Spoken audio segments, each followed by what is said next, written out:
on the rigging of the November 27, 2025 by-elections.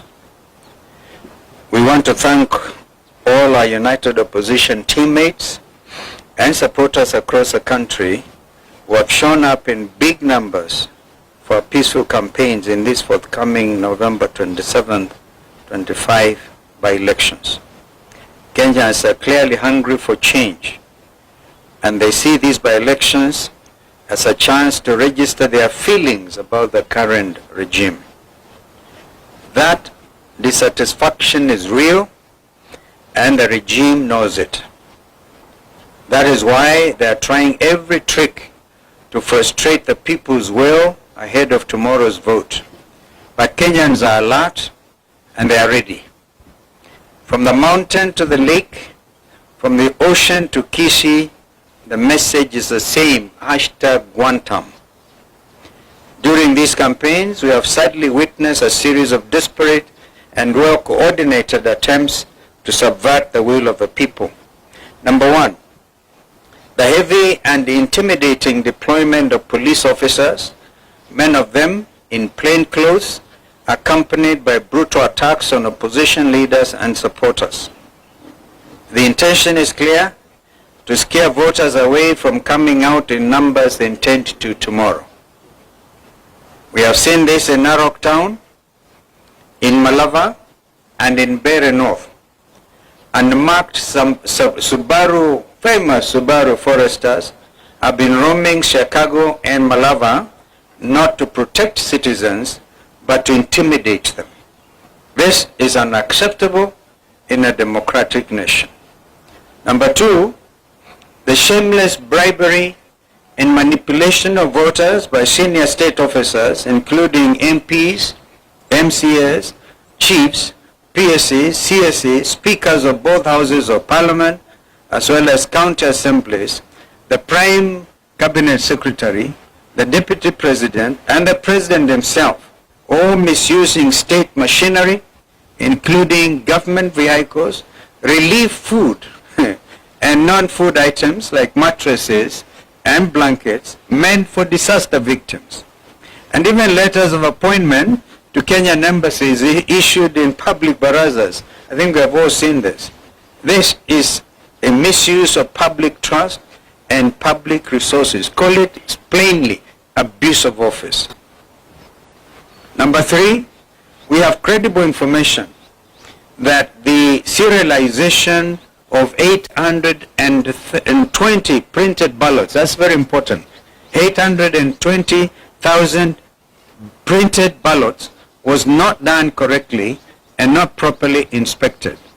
This has created a dangerous loophole for ballot stuffing through extra or unaccounted for ballots.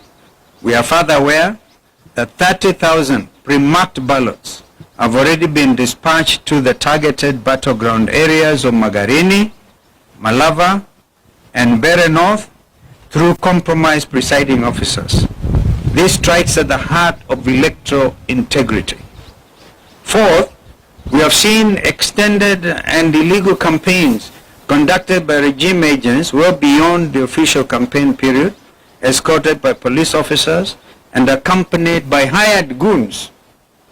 This is a deliberate attempt to tilt the playing field and subvert the will of the people. Number five, violence is being prepared and deployed as a tool to cripple these by-elections. There is a well-coordinated scheme involving sections of the police, hired goons, and compromised IEBC officials. In Malava, for example, hired goons reportedly under the command of Lugari MP Nabi Nabwera are expected to spark violence using pangas and rungus and other crude weapons. They are to be protected by police, including a special team which has already been dispatched from Nairobi, and we are monitoring their movements, the infamous Subaru unit. Once voting is disrupted, compromised IEBC ballots, compromised IEBC officers and clerks are expected to use that chaos to stuff ballots. We saw this pattern during the Gen Z protests, where police did not stop goons, but actually enabled them. We have again seen police in Narok and Kabuchai captured on camera moving goons and distributing funds. This is a betrayal of the oath to protect.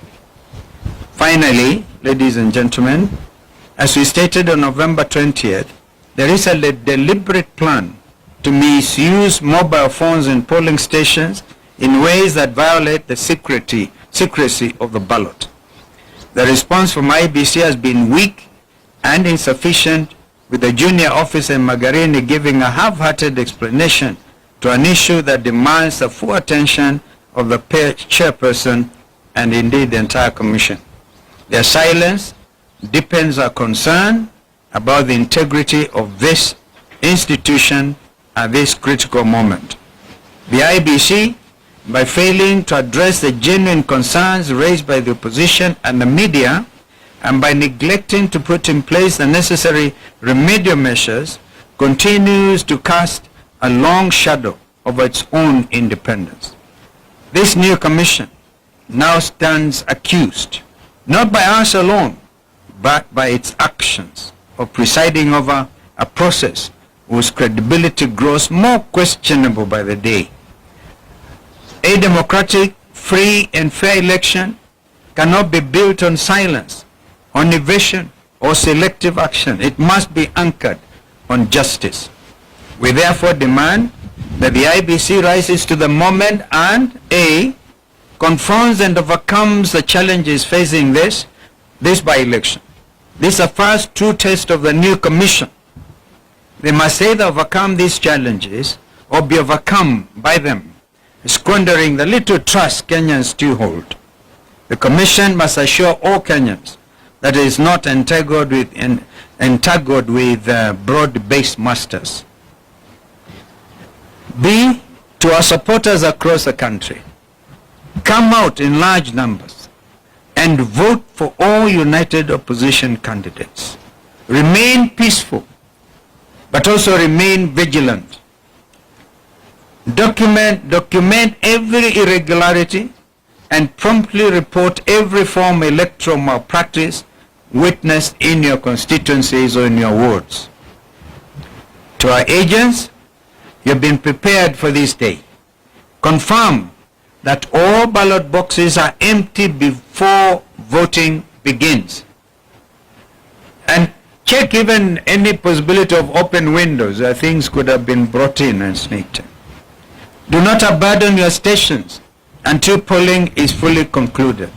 Report every incident, from attempted inducements to photo taking inside booths to any form of voter harassment by police in uniform or in plain clothes. To the media, election observers and civil society organizations, please maintain maximum vigilance. Shine the light where others attempt to hide the truth. Expose every malpractice. This is what is expected of us as citizens of this country, that we have to dig in for democracy. E, the desperation of this regime is obvious to all. They are hanging by a thread. The writing is on the wall. The die is indeed cast. No amount of public money, no deployment of police, bullets or tear gas, and no intimidation of opposition leaders and supporters will succeed in silencing the will of the people. And to the broad-based operators clinging to their last straws, let it be known the people have already spoken. At this defining moment, we urge Kenyans to stand firm, stand peaceful, and stand together. Let us prove once again that no force, however desperate, can overcome a united and a determined people.